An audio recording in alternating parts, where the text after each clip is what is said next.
Hello friends, in today's video, I'm gonna be walking through how to get ChatGPT for search engines.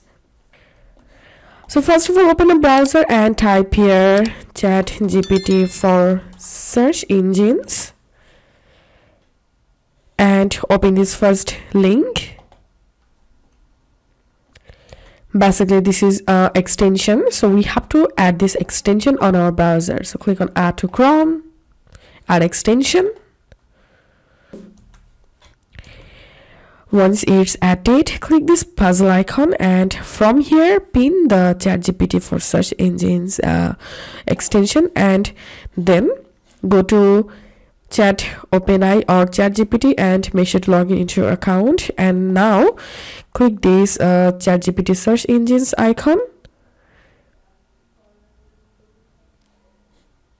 and it may ask you to log in into your ChatGPT account here. And after that, now here you can easily ask anything to ChatGPT search engine.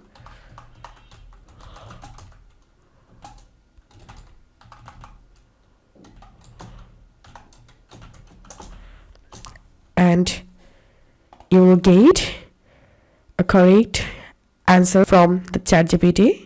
So that's how you can do it. If this video helped you, give a thumbs up and please consider subscribe to 5-Minute Solution. Thank you for watching.